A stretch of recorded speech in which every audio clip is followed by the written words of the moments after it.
This video was made possible by Brilliant, a math and science problem-solving website that makes learning fun and rewarding.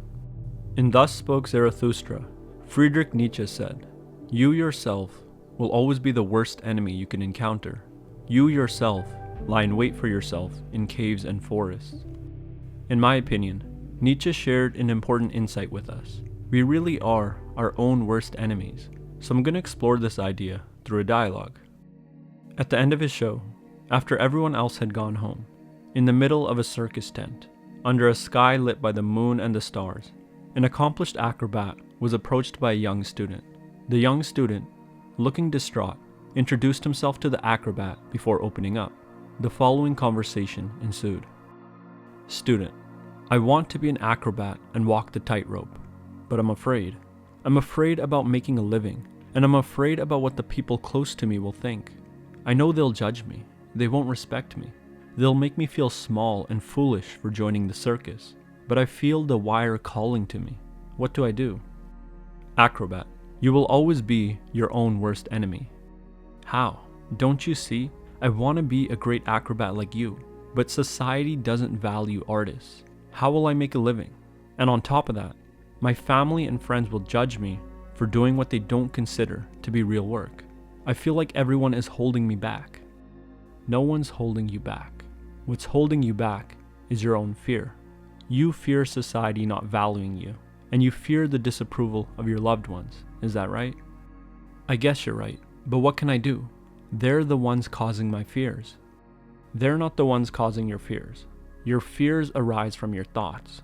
You think that if you become an acrobat, no one will pay, and if no one pays you, you fear ending up on the streets. Is that right? Right. You think if you become an acrobat, your family and friends won't respect you, so you fear being disrespected. Is that correct? That's correct, and I know I shouldn't feel this way, but I do. There's no value in judging how you feel. Your feelings are always valid, but let's keep looking deeper into it. So your fears arise from your thoughts. Do you agree? I agree. So where do your thoughts arise from? I'm not sure. They arise from your desires. What do you mean? Well, you're thinking right now. You just used thought to ask me a question. And what was the source of that thought?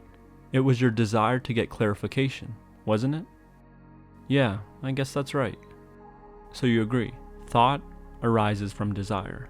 Let's look into your desires. You want society to value artists more because you believe that will help you get paid. Is that right? Right. And you want everyone to respect you for your career. Is that right? Right. Okay, now I need you to listen very carefully. So your desire leads to thought, and your thought leads to fear. So if your desire goes away, the thought goes away. And if the thought goes away, so does the fear. And when the fear drops away, you get out of your own way. You stop being an enemy to yourself. Do you understand? I get it now, but how do I drop desire? See, that's the trap. You can't drop desire. Wanting to drop desire is itself a desire. Fighting fire with fire only produces more fire. But desires fall away on their own through understanding. So let's look at your own understanding of the world. Okay. So you believe that society doesn't value artists. And if society doesn't value artists, that means you'll never make any money. Is that right? That's right. Well, let's examine that. If you sell water in a desert, does it matter what people think of you? I guess not. So why does it matter if society values artists or not? People value anything they perceive as an absolute necessity. If something is a necessity for you, you better believe it will be a necessity for someone else too. And if the things you create are a necessity for someone, they will pay you for it. That makes sense. Now, you also believe that if you have everyone's respect, you'll be happy. Is that right? Right. People respect you when you live according to their values. But if you live according to someone else's values, you'll never respect yourself. You'll become resentful, and you'll regret not living out your dreams. But if you live according to your own values, not everyone is going to respect you. The truth is, it's impossible to have everyone's respect while also respecting yourself. But if you live according to your own values, you at least have the chance of attracting people into your life who respect you for who you are. You're completely right. Thank you for talking me through this. I feel different. Are you still afraid? I have no reason to be. If I create something of absolute necessity, people will pay me no matter what my career is. And you're right, if I don't do this, I'll become resentful, and I'll always wonder what if. I'd rather follow my own values and attract the right people into my life, rather than trying to earn the respect of people I don't agree with. Now that your fears are gone, what's stopping you from acting? Nothing. Nietzsche said that we are our own worst enemies, and I explored the meaning behind this idea through a dialogue.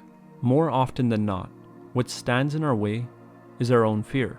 Our fear arises from our thoughts arise from our desires rise and fall based on our understanding of the world, and our understanding changes through contact with reality. The student approached the acrobat with a certain understanding of the world. This understanding gave way to his desires, which gave way to his thoughts, which gave way to his fears. But once the acrobat showed him the reality of things, the student's understanding changed, and the change in his understanding led to a change in his desires, which led to a change in his thoughts, which caused his fears to vanish. If you understand all of this, you understand why we are our own worst enemies. But at the end of the day, this is just my opinion and understanding of Nietzsche's words, not advice. Feel free to use this information however you like, and if you have a different take on Nietzsche's words, I'd love to hear your perspective in the comments. And if you're looking for a fun way to improve your understanding of the world, I recommend checking out this week's sponsor, Brilliant. You may have heard me mention Brilliant before, and how they help you learn science, technology, engineering, or mathematics, but they recently took the interactivity on their platform to a whole new level. Check out this example from their newest course, Scientific Thinking. You can change the size of the top ball, drag and drop the stack, and visually learn about how motion works. Brilliant is an interactive learning platform built off a very simple yet effective principle. You learn best while solving problems in real time. Brilliant starts you off with simple problems, but they increase in difficulty bit by bit until, before you even realize it, you've learned a fundamental concept in logic, science, math, or computer science. Join a community of over 8 million learners today by going to www.brilliant.org/freedominthought or click the link in the description below and you can sign up for free. As a bonus for those who are ready to push themselves further, the first 200 people will be hooked up with 20% off the annual subscription. As always, thanks for watching, and I'll see you next time.